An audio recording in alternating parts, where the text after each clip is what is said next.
सुंदर गीतों के द्वारा प्रभु का महिमा प्रभु ने करके लिया और हमारे प्रिय भाई बहनों को प्रभु ने उपयोग में लाया। प्रभु को धन्यवाद देते हैं।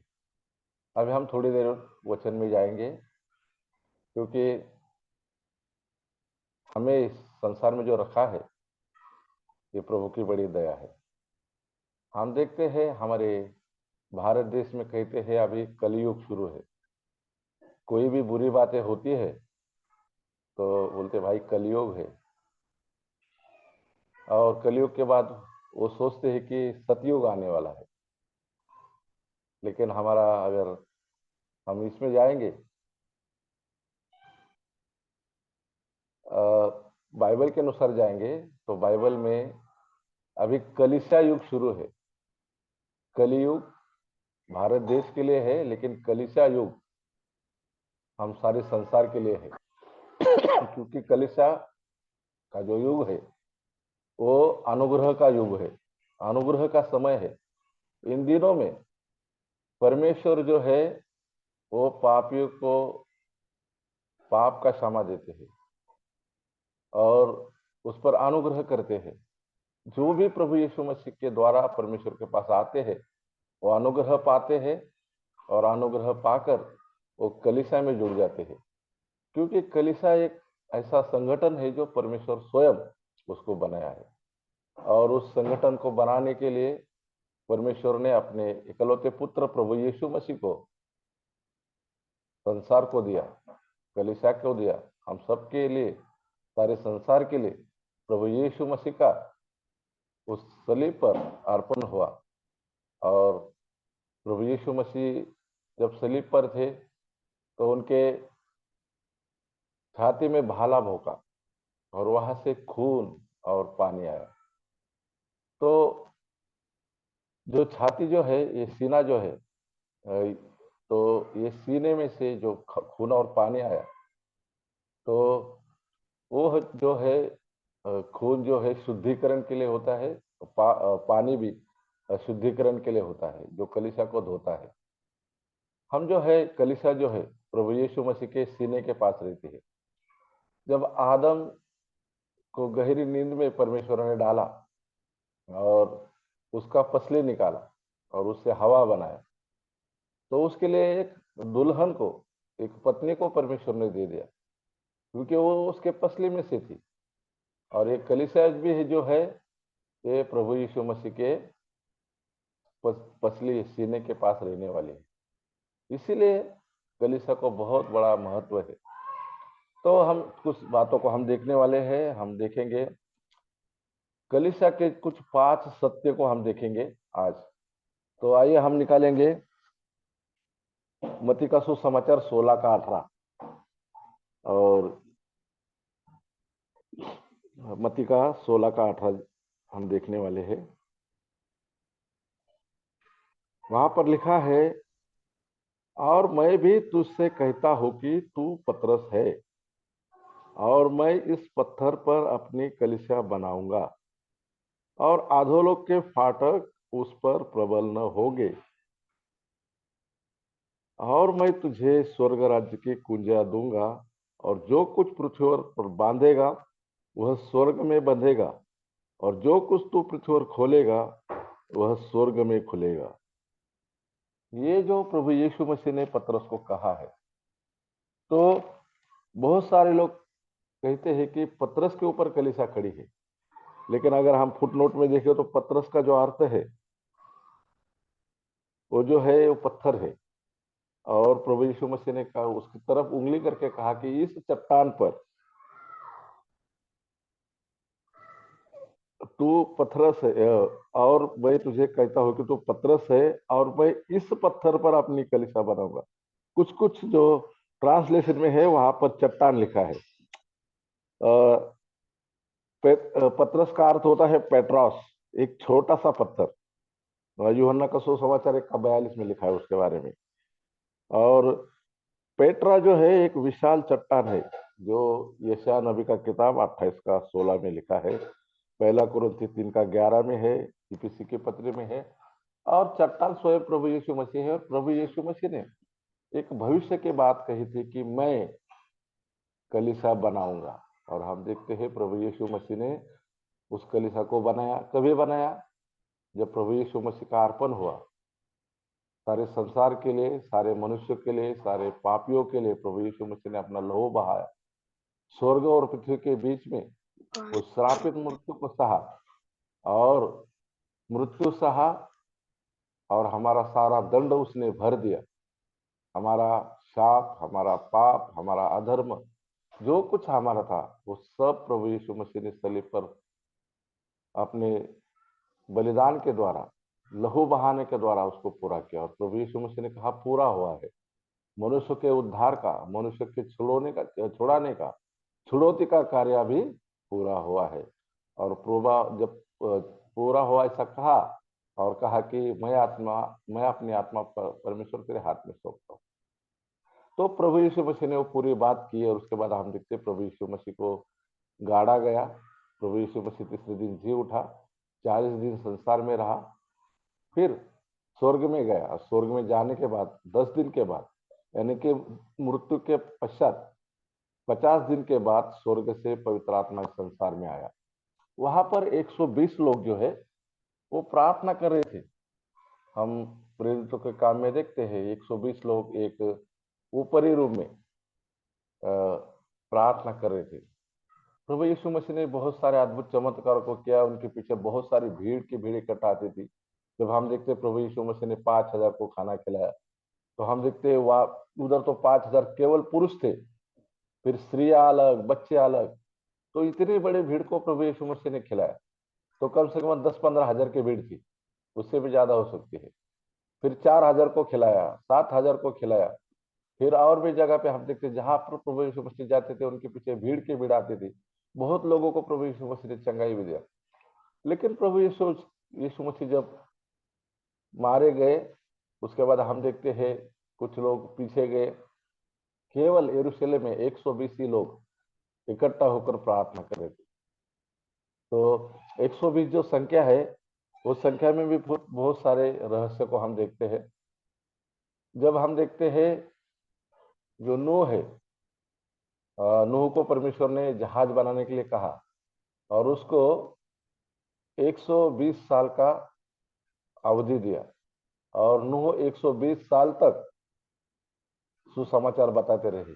जहाज भी बना रहे थे, लोगों को बता भी रहे थे, भाइयों बहनों बच्चों बुजुर्गों, बहुत बड़ा महाप्रलय आने वाला है, बाढ़ आने वाली है, परमेश्वर की ओर मुड़ो।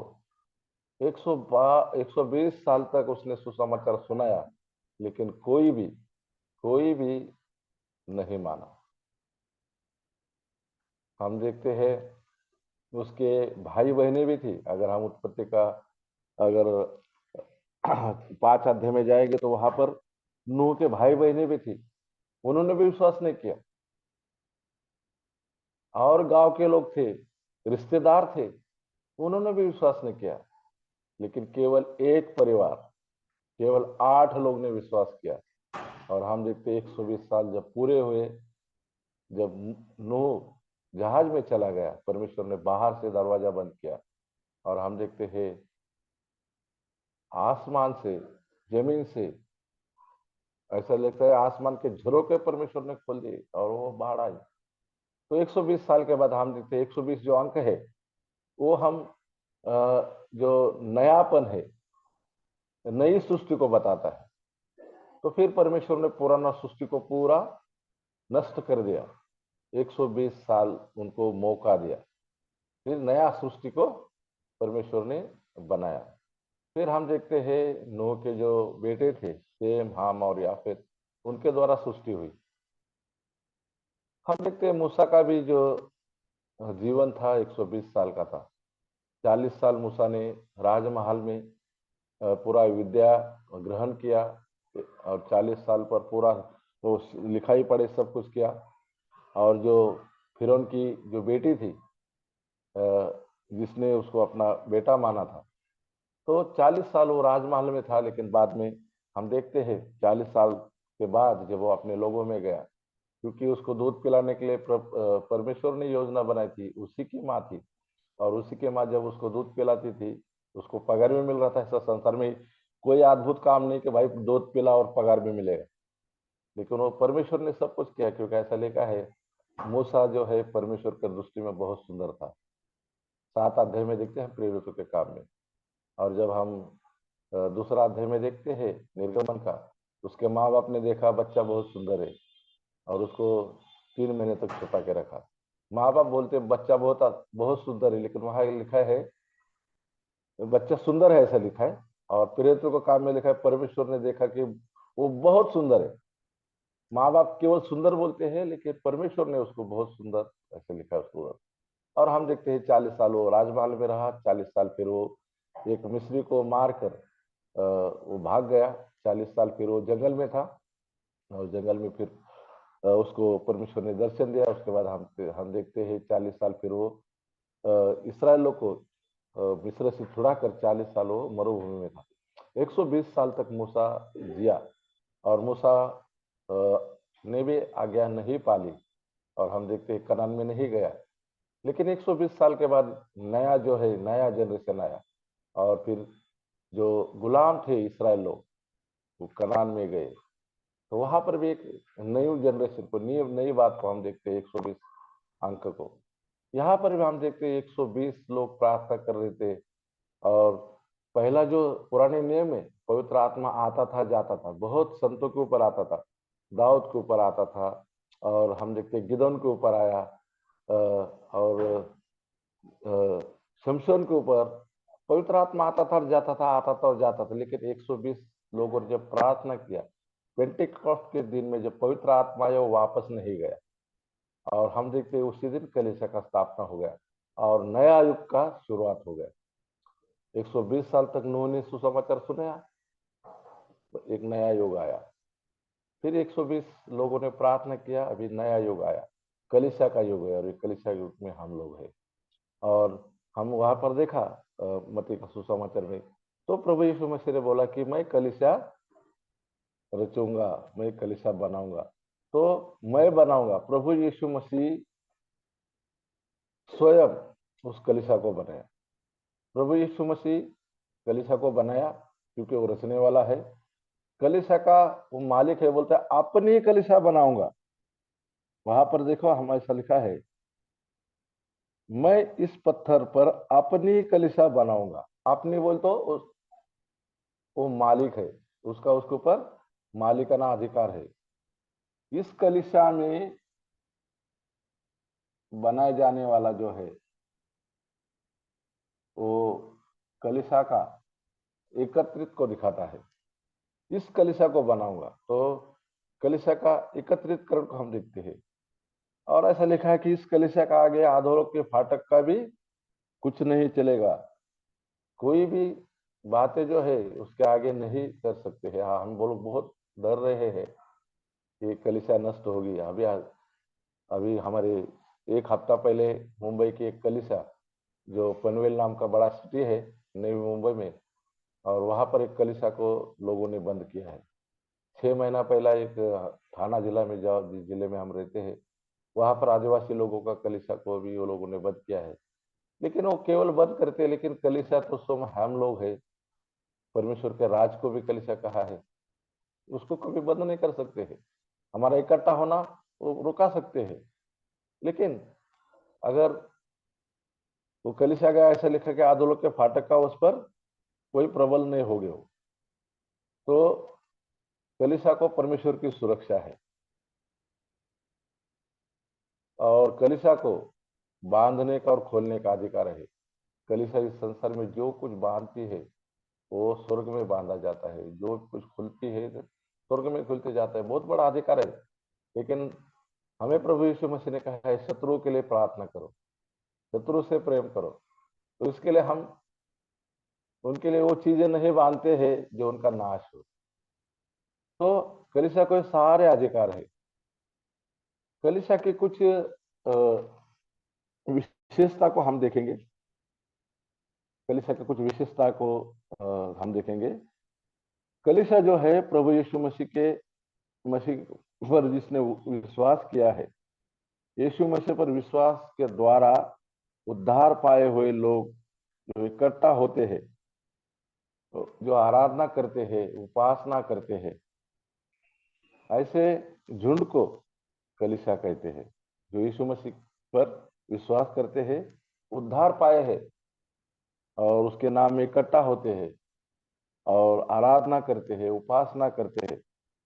हम जब संडे को आते हैं तो हम कभी कभी कहते हैं कि हम आराधना में जा रहे हैं, लेकिन संडे जो है, सप्ताह का पहला दिन जो रविवार है, वो आराधना का दिन नहीं है। आराधना प्रतिदिन हमारे जीवन में हमें करना है। आराधना में कभी रुकावट नहीं होती है।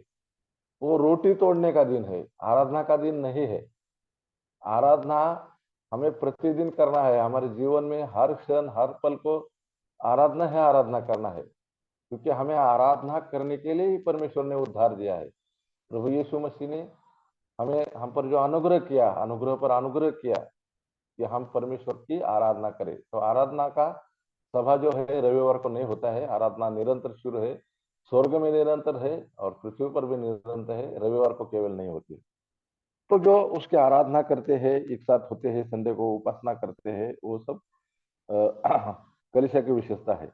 और उसकी गवाही जो देते हैं, वचन का पालन करने वाले, गवाही देने वाले, ऐसे लोग जब एकत्रित होते हैं, तो ऐसे लोगों को एक एक झुंड को इक्लेसिया यानी कि कलीसिया कहते हैं। तो कलीसिया जो है परमेश्वर का झुंड है। और वो झुंड जो है, हमने देखा कि वो उद्धार पाए हैं, उसका नाम में इकट्ठा होते हैं, आराधना करते हैं, उपासना करते हैं, उसके वचन का पालन करते हैं, गवाही देते हैं, एकत्रित आते हैं, एक साथ होते हैं, उसको कलीसिया कहते हैं। और कलीसिया के कुछ 7 गुण भी है, उसको हम भी देखने वाले हैं। और हम आएंगे 18 जो अध्याय है, मत्ती का सुसमाचार 18 अध्याय वचन 20, 18 का 20 पढ़ेंगे। कोई पढ़ सकते हैं मत्ती 18-20? इसे थोड़ा पता पड़ेगा कि आप लोग क्योंकि जागते हैं, सुन मेरे रहे नाम हैं। होते हैं वहां मैं उनके बीच में होता हूँ। आवाज छोटा है बहन थोड़ा आपका, जोर से पढ़िए। क्योंकि जहाँ 2 या 3 मेरे नाम पर इकट्ठा क्यों? होते हैं वहां मैं उनके बीच में होता हूँ। जी, थैंक यू। क्योंकि जहां 2 या 3 मेरे नाम पर इकट्ठा होते हैं, वहां मैं उनके बीच में होता हूँ। तो ये जो वचन है, इसकी कुछ विशेषता है। और वो विशेषता क्या है? जहां, पहला लिखा है जहां। तो जहां बोलेगा तो एक दैवी स्थान है, ईश्वरीय स्थान है जहां। तो जहां इकट्ठा होते हैं, जो स्थान है, जो जगह है, वो ईश्वरीय स्थान है जहां, ऐसे लिखा है जहां।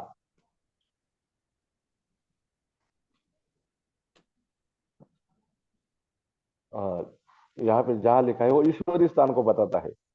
2 या 3 ये ईश्वरीय संख्या को बताते हैं, 2 या 3। और 3 संख्या जो है हम ईश्वरत को बताते हैं, पिता पुत्र पवित्र आत्मा, त्रिएक को दिखाते हैं। और जो है ये दैवी संख्या है और ये ईश्वरीय संख्या है, 2 या 3 इकट्ठे होते हैं। तो इकट्ठा होना ये ईश्वरीय सामर्थ्य है और ये पवित्र आत्मा के द्वारा इकट्ठा होते हैं। पवित्र आत्मा के द्वारा इकट्ठा होते हैं। हम जब कलीसिया में आते तो हम ऐसे नहीं आते, पवित्र आत्मा परमेश्वर हमें ले आते हैं। तो ये जो है एक ईश्वरीय सामर्थ्य है। इकट्ठा जो है वो एकता को दिखाता है, एकता को दिखाता है। ये एकता जो है ईश्वरीय पद्धत है, इसको दैवी पद्धत, ईश्वरीय पद्धत, एकता को हम देखते हैं। तो जहां 2 या 3 इकट्ठा होते हैं, इकट्ठे हैं, तो दैवी संख्या है। फिर आगे हम देखते हैं मेरे नाम पर। कौन सा नाम? एक ईश्वरीय व्यक्ति है, ईश्वरीय व्यक्ति, वो दैवी व्यक्ति है, स्वर्गीय व्यक्ति है। और उसका नाम में इकट्ठा करने का अधिकार है, क्योंकि प्रभु यीशु मसीह को अधिकार है। उसका नाम पे हम इकट्ठा होते हैं, परमेश्वर के नाम पे इकट्ठा होते हैं, तो इकट्ठा करना ही उसका अधिकार है। फिर लिखा है जहां 2 या 3 मेरे नाम में इकट्ठा होते वहां मैं, ऐसा लिखा है वहां मैं। तो वहां मैं जो है ये दैवी समक्षता को दिखाता है, ईश्वरीय समक्षता। वहां मैं, उनके बीच में मैं, वहां मैं, उनके बीच में मैं, एक ईश्वरीय समक्षता है जहां इकट्ठा होते हैं वहां उनके बीच में। ये परमेश्वर की समक्षता है, संगति है, ईश्वरीय संगति को हम दिखाते हैं उनके बीच में। और उनके बीच में ये ईश्वरीय चित्र है, एक केंद्र बिंदु है, सेंट्रल पॉइंट है। तो ये है कलीसिया, 2 या 3 उसका नाम में इकट्ठा होते हैं, वहां मैं उनके बीच में होता हूं। एक परिवार के लोग कलीसिया नहीं होते हैं, नहीं तो माता पिता और 2 बच्चे, 4 लोग हो गए, इधर तो 3 ही बताया, वो कलीसिया नहीं होते। अलग अलग परिवार के एक मन एक विचार वाले उद्धार पाए हुए ऐसे लोग जब इकट्ठा होते हैं तो उसको कलीसिया कहा है। कलीसिया में बहुत बड़ी संख्या की आवश्यकता नहीं है, बाइबल के अनुसार एक मन एक चित्त उद्धार पाए हुए वो लोग जो है वो कलीसिया है। तो इस बात को हम यहाँ पे देखते हैं। फिर हम कलीसिया के और कुछ गुणों को जब देखेंगे तो आगे जाएंगे।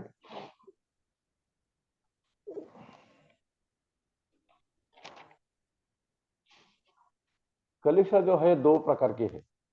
कलीसिया 2 प्रकार के है, शायद आपने पहले भी कभी सुना भी रहेगा या नहीं सुना भी रहेगा, तो मैं बताता हूँ। कलीसिया जो है एक यूनिवर्सल कलीसिया है, उसको जागतिक कलीसिया या सार्वत्रिक कलीसिया कहा है। और दूसरी जो है स्थानीय कलीसिया, जिसको लोकल चर्च कहा है, लोकल कलीसिया, स्थानीय कलीसिया। तो यूनिवर्सल कलीसिया और स्थानीय कलीसिया, ऐसे कलीसिया के 2 विभाग होते हैं। अभी जो यूनिवर्सल कलीसिया है, ये सार्वत्रिक कलीसिया है, वो वो केवल मसीही लोग जो है, उद्धार पाए हुए लोग, विश्वासी लोग से बनती है।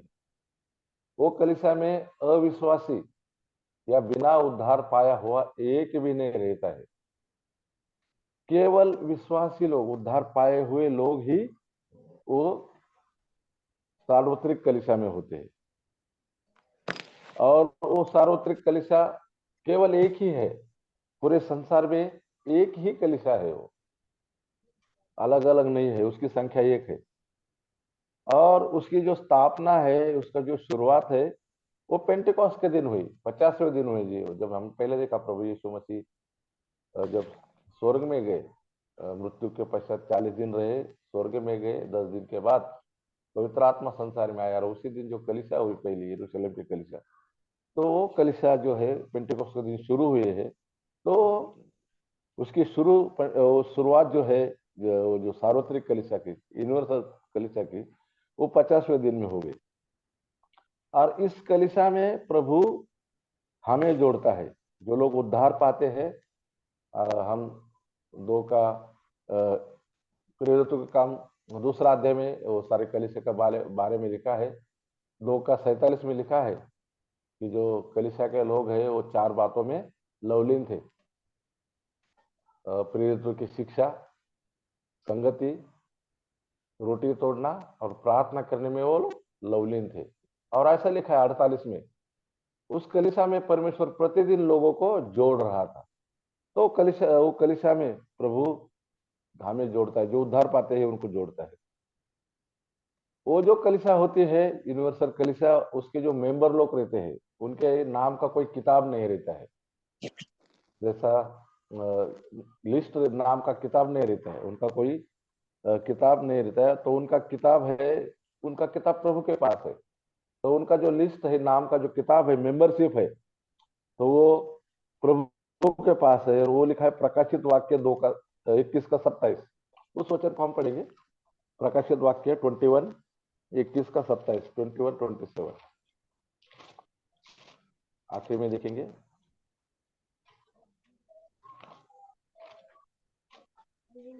21 का 27 अंकल।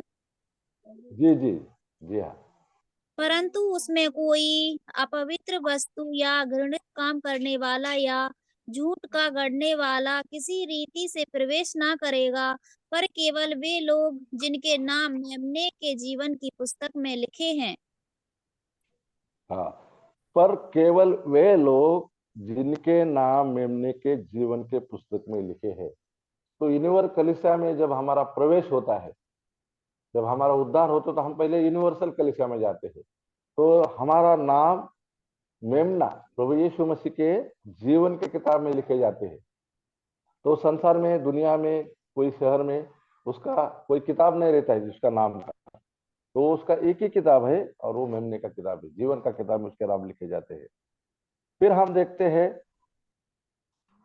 एक कलीसिया में केवल उद्धार पाए हुए लोग ही शामिल होते हैं, और वहां पर जो मानवीय नियम या मानव का, मनुष्य का व्यवस्था इसमें नहीं रहता है। ईश्वरीय व्यवस्था के नीचे सारे लोग रहते हैं। इधर किसी मनुष्य का उस वो कलीसिया पर, जो यूनिवर्सल कलीसिया है, उस पर कंट्रोल नहीं होता है। फिर मृत्यु के बाद जो मेंबरशिप है उसमें से कट नहीं होती। हम देखते हैं हमारे स्थानीय कलीसिया के बारे में, हम देखते हैं जब हम कलीसिया में है और हम मर जाते हैं, तो फिर बाद में हमारा नाम वहां उसमें से काटा जाता है, ये एक मेंबर कम होगा। लेकिन वो कलीसिया में अगर नाम है जीवन की किताब में, तो मृत्यु के पश्चात भी उसका नाम काटा नहीं जाता है। तो उसका जो सदस्यत्व है वो बदलता नहीं, वैसा ही रहता है। और उस कलीसिया को बाइबल में नाम कोई नाम से उसको बाइबल में नहीं जाना जाता है। बाइबल में उसको कोई नाम नहीं दिया वो कलीसिया को, यूनिवर्सल कलीसिया के लिए। ऐसा ही स्थानीय कलीसिया के बारे में भी बातें हैं। स्थानीय कलीसिया जो है कुछ स्थानीय विश्वासियों से बनते हैं। जैसा हमारा कल्याण का कलीसिया है, जैसा पद्धतिया का कलीसिया है, वहां पर स्थानीय लोग, स्थानीय परिवार इकट्ठे हुए और ऐसे विश्वासियों से हम एक साथ आना शुरू किया और कलीसिया का शुरुआत हो गया। तो ये जो स्थानीय कलीसिया है वो जो है कुछ विश्वासियों से बनते हैं, कुछ विश्वासी परिवार से बनती है। स्थानीय कलीसिया अनेक होती है, जैसा यूनिवर्सल कलीसिया केवल एक ही है, लेकिन स्थानीय कलीसिया अनेक है। हमारा कल्याण में बहुत सारी कलीसिया है। तो कल्याण ईस्ट में है, वेस्ट में है, और कल्याण के जो आजू बाजू में गांव है वहां पर भी कलीसिया है। तो ऐसे बहुत सारे कलीसिया स्थानीय कलीसिया होते हैं, जहाँ पे विश्वासी लोग रहते हैं, इकट्ठा आते हैं और कलीसिया वहां पर होती है। तो बहुत सारे हो सकते हैं, लेकिन जो हम देखें यूनिवर्सल कलीसिया केवल एक होती है। एक स्थान पर रहने वाले विश्वासी इकट्ठा होते हैं और उससे वो शुरू हो जाती है। इस कलीसिया में उद्धार बपतिस्मा होने के बाद हम स्वयं जुड़ते हैं या प्रवेश करते हैं। हमारा उद्धार हो गया, बपतिस्मा हो गया, तो हम उसमें जुड़ते हैं, स्वयं जुड़ते हैं। परमेश्वर हमें नहीं जोड़ता है, तो हम स्वयं जुड़ते हैं। इस कलीसिया में सक्रिय सहभागिता से सदस्य बने रहते हैं। जब हम इस कलीसिया में कुछ काम करते हैं, उसमें कुछ भाग लेते हैं कोई कामों में, तो हम उस कलीसिया में बने रहते हैं। तो उस कलीसिया में हम जुड़ते हैं, उसमें बने रहते हैं, या उसके अंदर दिखते हैं कि भाई ये लोग ये काम कर रहे हैं, वो काम कर रहे हैं, कोई जिम्मेदारी उठा रहा है, कोई प्राचीन है, कोई डीकन है, कोई बाइबल शिक्षक है। तो ऐसे ऐसे अगर हम कुछ भी काम करते रहेंगे, या कलीसिया में झाड़ू मारने का भी काम बहुत परमेश्वर को दृष्टि में बढ़ा है, सफाई करने का, लोगों को इकट्ठा करने का, बहुत सारे काम जो है, तो उससे हम ये काम हमें दिखते हैं कलीसिया में। फिर हम देखते हैं उद्धार पाए हुए और उद्धार नहीं पाए हुए, ऐसे दोनों भी इस कलीसिया में रहते हैं। यूनिवर्सल कलीसिया में केवल उद्धार पाए रहते हैं, लेकिन स्थानीय कलीसिया में ऐसे लोग रहते हैं जो उद्धार भी नहीं पाए हैं। और हम देखते हैं मत्ती का सुसमाचार, उसका 13 अध्याय और 24 से 30 तक, वहां पर प्रभु यीशु मसीह ने एक दुष्टन को दिखाया। वहां पर गेहूं और जंगली बीज के बारे में कहा है। तो एक कलीसिया का चित्र है, वो दोनों साथ में बढ़ते हैं।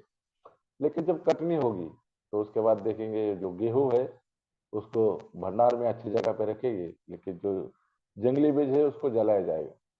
तो स्थानीय कलीसिया में दोनों प्रकार के लोग रहते हैं, और उनको उखाड़ने के लिए, उनको कुछ हमें करने के लिए नहीं कहा है, उनको बढ़ने देने के लिए प्रभु ने कहा है। स्थानीय कलीसिया में जो है मानवीय व्यवस्था रहती है, हम लोग मनुष्य लोग उसकी व्यवस्था को देखते हैं, मैनेजमेंट रहता है। प्राचीन, डिकन, अध्यापक, सुसमाचार प्रचारक, सेवक, सेविका, ऐसे बहुत सारे लोग मानवीय व्यवस्था रहती है उसके अंदर, मानवीय में रहते हैं। और ये स्थानीय कलीसिया का विभाजन भी होता है, जैसे यूनिवर्सल कलीसिया का विभाजन नहीं होता है, एक ही रहता है। इसका विभाजन हो सकता है, उसको अलग कर सकते हैं। अगर एक कलीसिया में 500 से ज्यादा लोग हैं और बहुत कोई कोई दूर से आते हैं, तो हम वहां पर उनके लिए इसी कलीसिया से एक स्वतंत्र कलीसिया, अलग कलीसिया बना सकते हैं, उसका विभाजन कर सकते हैं। हमारा कल्याण का भी ऐसा हुआ है। यहाँ से 6 किलोमीटर दूरी पर एक कलीसिया है, मोहनी नाम का। हम उसमें थे, लेकिन यहाँ पर के जो 5 परिवार थे, तो उनको आने के लिए देरी होने का, क्योंकि बीच में रेलवे फाटक था, कभी कभी बंद होने का, समय लगने का, वो समय पे नहीं आ सकते थे। फिर यहाँ पर बाइबल स्टडी शुरू किया, यहाँ पर कलीसिया स्थापित हुई, प्रभु ने बहुत परिवारों को दिया, तो वही कलीसिया का एक विभाजन हो गया। तो ऐसा विभाजन ये स्थानीय कलीसिया में हो सकता है। मृत्यु के बाद इसका जो है सभासद जो है मेंबरशिप निकल जाता है। जब कोई मरता है तो फिर उसको काट देते हैं, भाई अब ये है ही नहीं। फिर ये पवित्र शास्त्र में से कई नामों से इसको जाना जाता है। यूनिवर्सल कलीसिया का कोई नाम नहीं, लेकिन पवित्र शास्त्र के बहुत नाम से इस कलीसिया को जाना जाता है। तो कलीसिया का अलग अलग नाम है। बेथेल है, बेथलेम है, यफ्राता है, करमेल है, कल्याण है, दतिया है, अलग अलग शहरों के गांव के नाम उसको दिए जाते हैं। तो ऐसे नामों से ये ऐसी स्थानीय कलीसिया जानी जाती है। तो ऐसे कलीसिया के जो दो भागों को हम देखते हैं। और कुछ सत्य को हम थोड़ा देखने वाले हैं। प्रिय, जब हम इस कलीसिया में है तो हमें कुछ जिम्मेदारी को करना है, तो उसको हम देखेंगे। तो कलीसिया में जो हमारी जिम्मेदारी है, हम जो सुनने वाले हैं, प्रिय भाई बहने, उन सभी को एक जिम्मेदारी दी है। तो हम जो कलीसिया में जिम्मेदार है, हम कलीसिया में प्रभु का अ, शरीर का अंग है, क्योंकि कलीसिया को कहा है कि कलीसिया जो है प्रभु यीशु मसीह का शरीर है, देह है। और वो शरीर को अलग अलग अंग है, और वो अंग हम लोग है। तो किसी अंग का ज्यादा काम रहता है, किसी अंग का काम कम रहता है, लेकिन हम लोग उस शरीर में, उस कलीसिया में जुड़े हैं। हम भले छोटा वो कोशिका, जो इसको पेशी कहते हैं, इतना छोटा भी रहेगा, वो भी शरीर में बहुत महत्व का है। हम पिछले समय में उसके बारे में देखा है। तो कलीसिया में जो हम जुड़े हैं, वो कलीसिया प्रभु यीशु मसीह का शरीर है। कलीसिया के अंदर 5 प्रकार के लोग प्रभु ने रखे हैं। इफिसु के पत्री 4 का 11 का 11 से 12 तक हम देखते हैं, कलीसिया में 5 प्रकार के सेवक रखे, सेवकाई रखे है। उसमें है प्राचीन है, फिर सेवक है, सुसमाचार प्रचारक है, और ऐसे 5 प्रकार के लोग कलीसिया में रखे हैं। इसीलिए कि कलीसिया का उन्नति हो, कलीसिया आगे बढ़े। और हम सबका एक ही काम है, कलीसिया को आगे बढ़ाना। दूसरा एक है, हम एक दूसरे को प्रोत्साहित करना चाहिए। कलीसिया में जब हमें, तो हम एक दूसरे को बढ़कर समझना चाहिए, हर एक को प्रोत्साहन देना चाहिए, प्रोत्साहित करना चाहिए। जब हम कलीसिया में है तो हमें नम्र बन के रहना है, क्योंकि हमारा प्रभु बहुत नम्र था। हमारा प्रभु जैसा हमें नम्र बनना है। हमारे सामने एक ही उत्तम उदाहरण है प्रभु यीशु मसीह का। जब हम कलीसिया में है तो हमें नम्र बनना है। फिर चौथी बात देखते हैं, हमें अच्छी गवाही रखना है। प्रियो, अच्छी गवाही रखना सबसे बड़ा काम है। क्योंकि ऐसा देखा है, हमारा शहद है, बीमार पड़े हम लोग तो कुछ पैसा बहुत जाता है, तो कुछ पैसा गया, शहद हमें ठीक नहीं है तो कुछ जाता है। कुछ हमारा नुकसान हो गया, थोड़ा कुछ निकल जाता है। लेकिन हमारा गवाही अगर जाता है तो सब कुछ निकल जाता है। तो हमारा गवाही हमें अच्छा रखना है। जैसा हम विश्वासी है, हम लोग प्रभु के लोग, हमें जानते हैं, तो हमें लोगों से भी बहुत अच्छी गवाही रखना चाहिए। एक सेवक, पूर्ण समय सेवक, एक ककड़ी का खेत से जा रहे थे, और वहां पर बहुत कौली कौली एकदम मस्त मस्त ककड़ियां लगाई थी। वो देख के उनके मुंह में ही थोड़ा पानी आ गया। और उधर से उनका जो रखवाली करने वाला तो देख रहा था, कौन जा रहा है, कौन आ रहा है, क्या कर रहा है। तो उसके मन में बहुत इच्छा है कि जाके मैं उस काकड़ी को तोड़ू करके।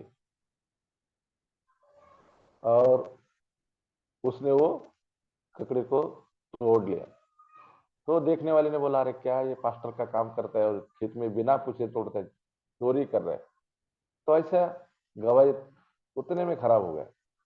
ककड़ी का कीमत तो ज्यादा रहता नहीं है, अगर हम उसको जाके विनती करके मांगते थे या पैसे लेके वो दे सकता था, लेकिन न बिना पूछ के तोड़ना बोले तो परमेश्वर की दृष्टि में पाप है। तो ऐसा हमारा गवाही को हम नहीं गवाना चाहिए, गवाही को अच्छा रखना चाहिए। जैसा हमने जो हम कहते हैं उसी के अनुसार हमें करना है। हम हाँ कहे तो हाँ करना है, न कहे तो नहीं करना है। नहीं तो कभी कभी हम हाँ बोलते हैं, भाई कल आओगे क्या, हाँ आऊंगा, और हम नहीं जाते हैं।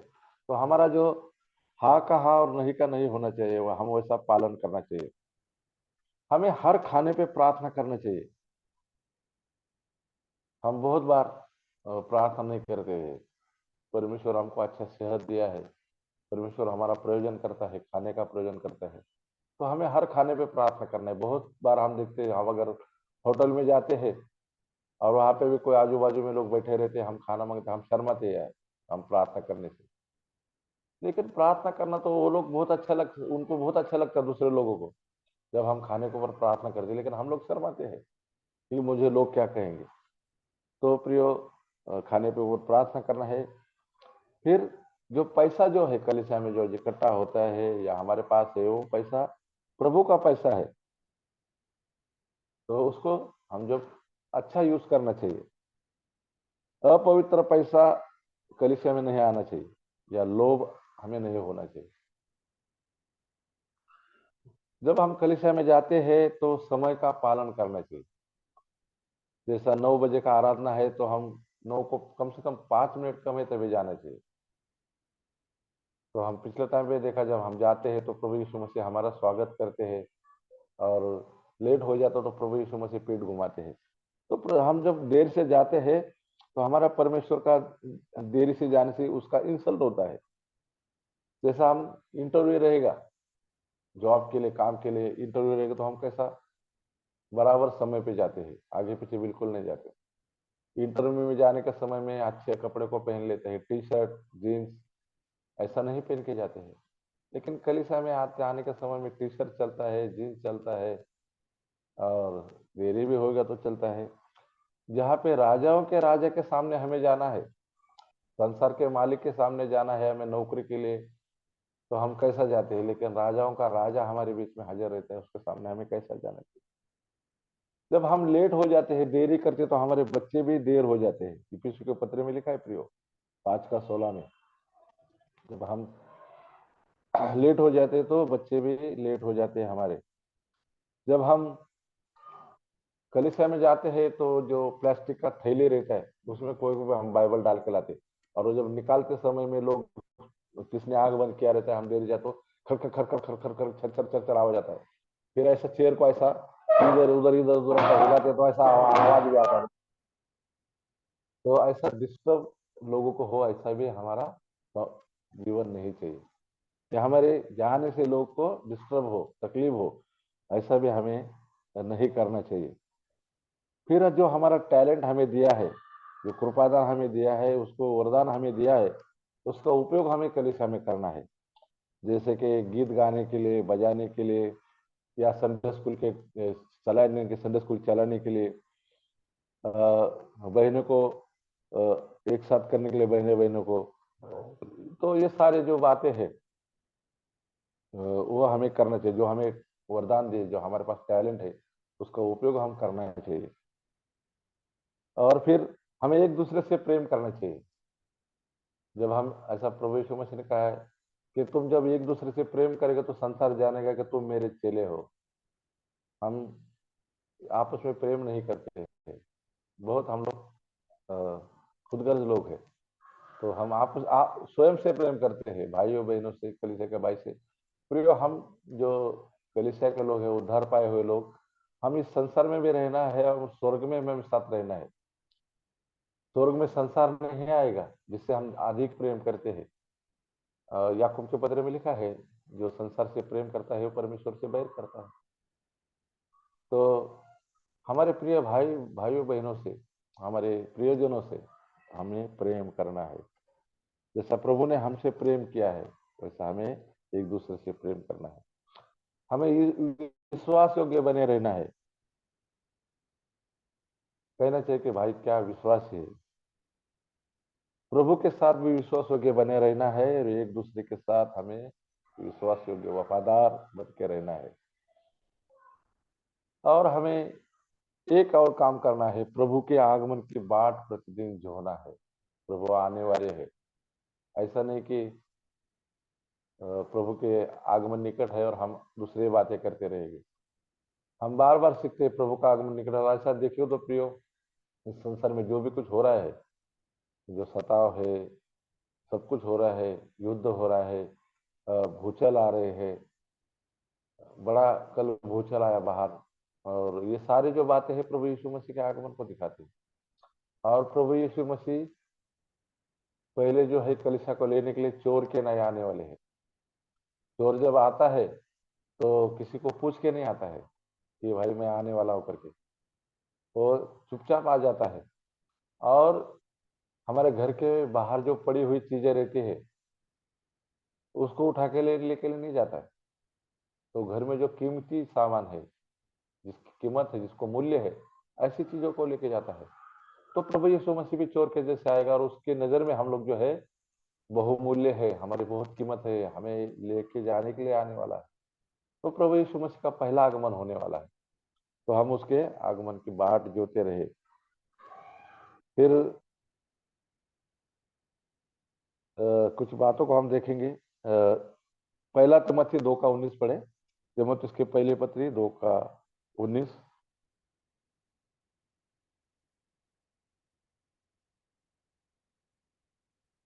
पहला पत्र 2:19। जी,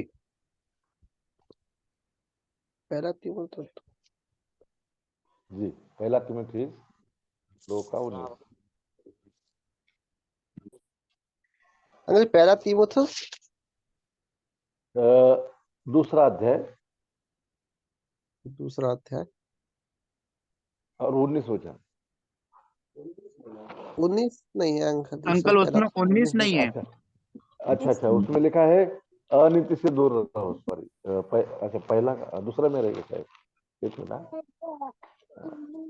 2:19। ओके,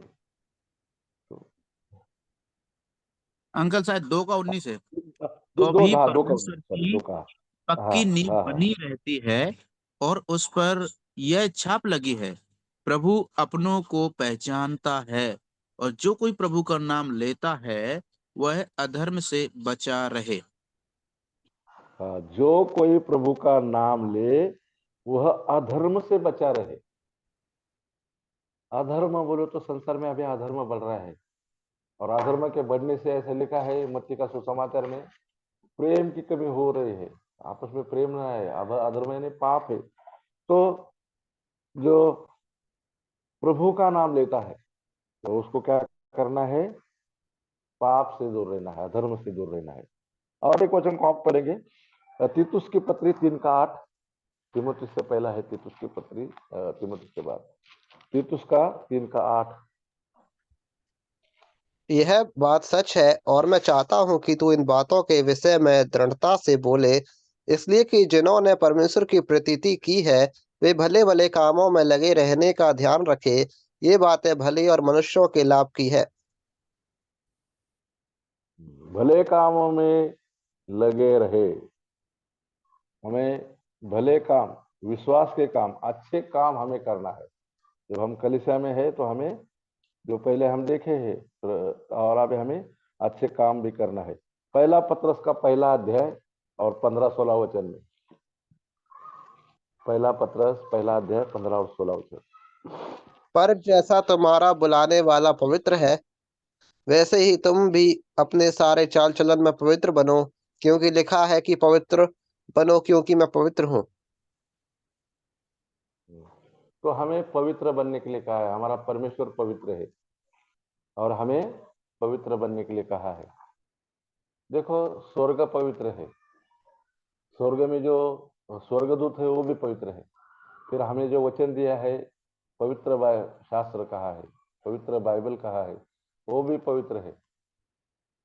हमें जो आत्मा दिया है, पवित्र आत्मा दिया है, तो सब कुछ पवित्र है, तो हमें भी पवित्र रहना है, क्योंकि परमेश्वर स्वयं पवित्र है, और अगर हम पवित्र नहीं रहेंगे तो हम स्वर्ग में नहीं जा सकते हैं। तो हम कलीसिया में है तो हमें पवित्र रहना है, पवित्रता में हमें बढ़ना है।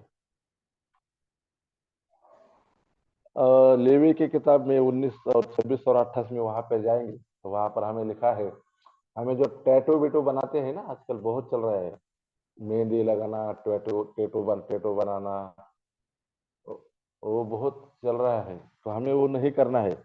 लेवी का 19 अध्याय, लय व्यवस्था 19, 26 से 28। तुम लहू लगा हुआ कुछ मांस ना खाना, और ना टोना करना, और ना शुभ व अशुभ मुहूर्तों को मानना, अपने सिर में घेरा रखकर ना मुड़ाना, और ना अपने गाल के बालों को मुड़ाना, मुर्दों के कारण अपने शरीर को बिल्कुल ना चीरना, और ना उसमें छाप लगाना, मैं यहोवा हूँ। यहाँ पे लिखा है, तुम लहू लगा हुआ मांस न खाना, टोना नहीं करना, और शुभ अशुभ मुहूर्तों को, जो आजकल राशि भविष्य देखते हैं, मुहूर्तों को देखते हैं, वो हमें नहीं करना है, उसको नहीं मानना है। अपने सिरों में घेरा रखकर न मुड़ाना। आजकल देखो सारे बाल जो है ऐसा घेरा रखते, ऊपर खड़े खड़े रहते हैं बाल, बंदर के जैसे, और पूरा काट रहे हैं, ऐसे आड़े टेढ़े कैसे कैसे डिजाइन बना रहे हैं। पवित्र शास्त्र में लिखा है कि हमें ऐसा नहीं करना है, हमारे बालों को नहीं मुड़ाना है, और ना अपने दाढ़ी को भी, देखो इधर लिखा है अपने गाल के बालों को न मुड़ाना। जो दाढ़ी है, इसराइल लोग ज्यादा बड़ा रखते थे, लेकिन अभी गाड़ी उसमें वो मुड़ाने का काम बहुत चल रहा है, ऐसा वैसा दाढ़ी कैसा कैसा काट रहे हैं, उसके बारे में लिखा है। फिर लिखा है, मुर्दों के कारण अपने शरीर को बिल्कुल न चीरना। एक सेकंड जरा, हाँ,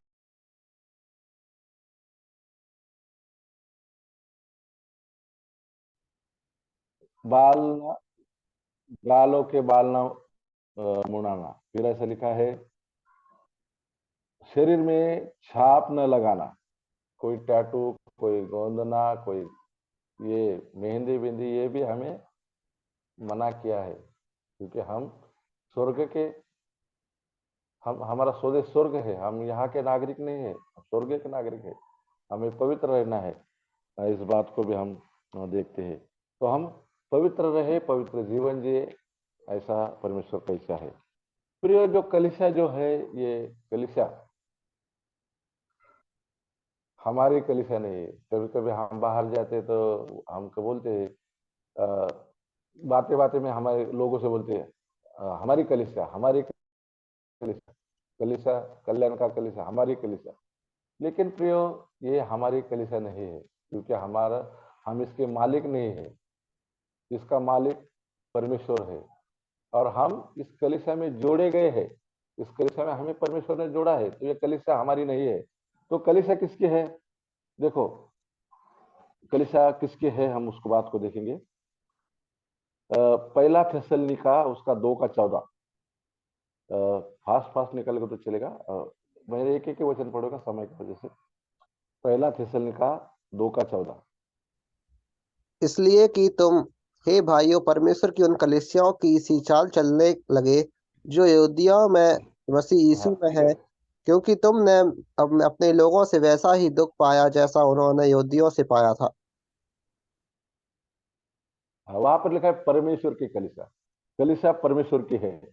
और पहला कुरिन्थी 1:2 में, 11:22 में, 10:32 में, यहाँ पर, और पहला तिमोथी 3:15 और 3:5 में लिखा है, कलीसिया जो है वो परमेश्वर की कलीसिया है। फिर मत्ती का 16:8 में देखा, अपनी कलीसिया बनाऊंगा, तो कौन बोला? प्रभु यीशु मसीह बोला। तो प्रभु यीशु मसीह इसका मालिक है, तो प्रभु यीशु मसीह की कलीसिया है। प्रेरितों के काम 5:14 में लिखा है, प्रेरितों के काम 5:14, प्रभु की कलीसिया लिखा है वहां पर। प्रेरितों के काम 5:14। और विश्वास करने वाले बहुतेरे पुरुष और स्त्रियां प्रभु की कलीसिया में और भी अधिक आकर मिलते रहे। प्रभु की कलीसिया है, तो ये यीशु मसीह की कलीसिया है, पवित्र, ये परमेश्वर की कलीसिया है, ये प्रभु यीशु मसीह की कलीसिया है।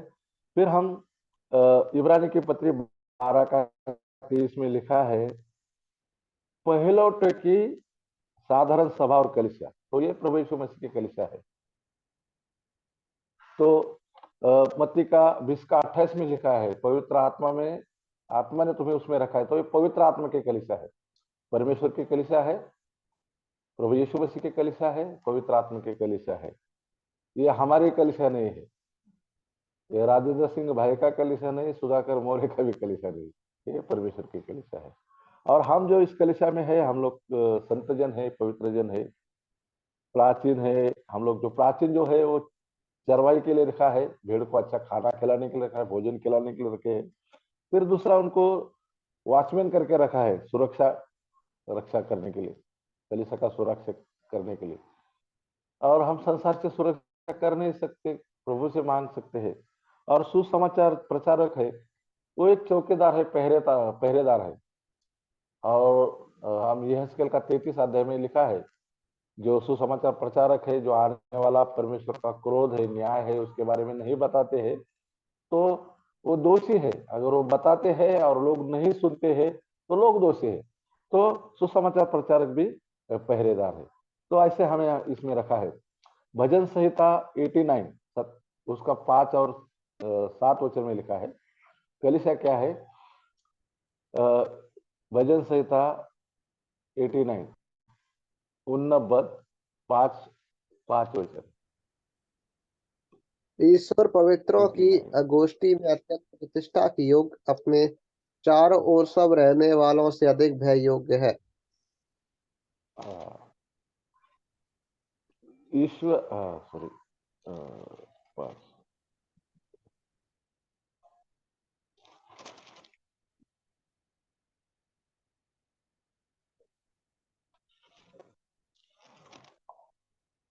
परमेश्वर पवित्र लोगों की गोष्ठी में अत्यंत प्रतिष्ठा के योग्य है।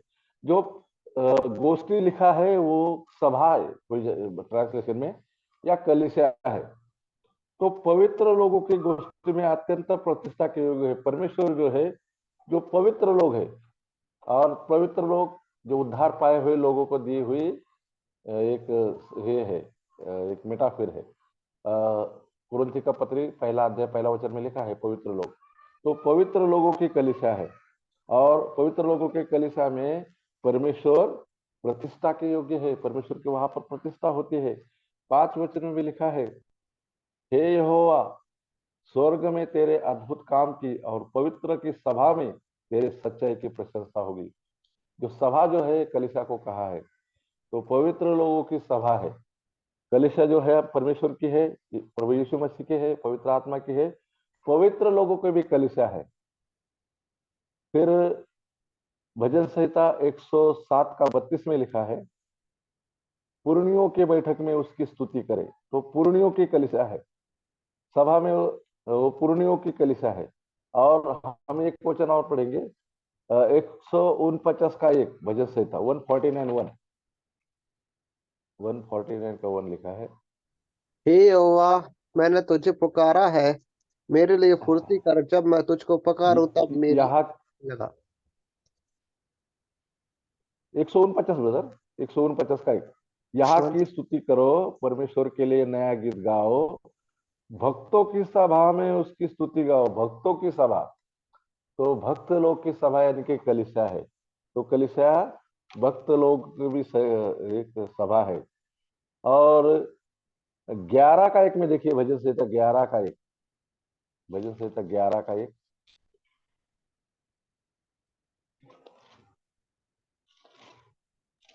मेरा भरोसा परमेश्वर पर है, तुम क्यों कर मेरे प्राण से कह सकते हो कि पक्षी की नाई अपने पहाड़ पर उड़ जा। रॉन्ग हो गया ब्रदर, 111 रहेगा, सॉरी। गाएगा में पड़ा, यहाँ 111 की का 1, हाँ सॉरी 111 का 1 है ब्रदर। सॉरी, यहाँ की स्तुति 111 करो, का। मैं सभी लोगों की गोष्ठी में और मंडली में भी संपूर्ण मन से यहोवा का धन्यवाद करूंगा। सीधे लोगों की गोष्ठी में, सीधे लोगों की सभा में और मंडली में भी संपूर्ण मन से यहोवा का धन्यवाद करूंगा। तो कलीसिया जो है ये सीधे लोगों की है, टेढ़े मेढ़े की नहीं कलीसिया। तो हम टेढ़े मेढ़े नहीं बने, सीधे बने, सीधे लोगों के कलीसिया में प्रभु ने हमें रखा है। तो हमें संपूर्ण मन से परमेश्वर का धन्यवाद करना है। फिर हम भजन संहिता 1 में देखते हैं। भजन संहिता 1। क्या ही धन्य है वह पुरुष जो दुष्टों की युक्ति पर नहीं चलता और न पापियों के मार्ग में खड़ा होता और न ठट्ठा करने वालों की मंडली में बैठता है। हाँ, देखो संसार में एक मंडली है, एक कलीसिया है, वो ठट्टा करने वाली, ठट्टा करने वाले की कलीसिया भी है। तो हम जो है वहां पर लिखा है जो धर्मी है या दो धन्य है वो पुरुष ठट्टा करने वाले के मंडली में बैठता नहीं। तो ठट्टा करने वाली भी मंडली संसार में है। तो हमें ठट्टा करने वाली मंडली में नहीं रखा है परमेश्वर ने, हमें पवित्र कलीसिया में रखा है। फिर एक वचन को हम देखेंगे, नीति वचन 21 का 16। नीति वचन 21 का 16। जो मनुष्य बुद्धि के मार्ग से भटक जाए उसका ठिकाना मरे हुओं के बीच में होगा। हाँ, और कोई ट्रांसलेशन रहेगा तो देखो ब्रदर, जो मनुष्य बुद्धि के मार्ग से भटके उसका ठिकाना मरे हुए के बीच में, मरे हुए के कलीसिया में लिखा है बहुत जगह पर ट्रांसलेशन में। इंग्लिश में जाकर पढ़ोगे तो मराठी में वैसे लिखा है मरे हुए के कलीसिया। जो बुद्धि का मार्ग यानी कि बुद्धि प्रभु यीशु मसीह है, ज्ञान प्रभु यीशु मसीह है, वो मार्ग जो भटक जाता है उसको जो मरे हुए लोगों के कलीसिया रहते हैं, मृतक के कलीसिया, उसमें उसको क्या मिलता है, उसमें उसको ठिकाना मिलता है।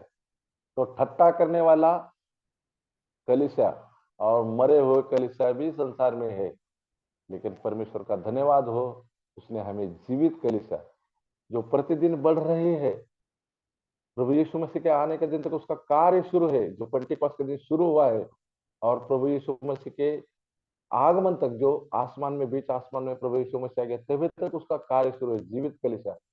और उसमें हमें जोड़ा है। हम कितने भाग्यशाली लोग हैं, हम मरे हुए कलीसिया में नहीं है, ठट्टा करने वाले के कलीसिया में नहीं है, हम परमेश्वर के कलीसिया में है, प्रभु यीशु मसीह के कलीसिया में है, हम पवित्र आत्मा के कलीसिया में है, हम पवित्र लोगों के कलीसिया में है।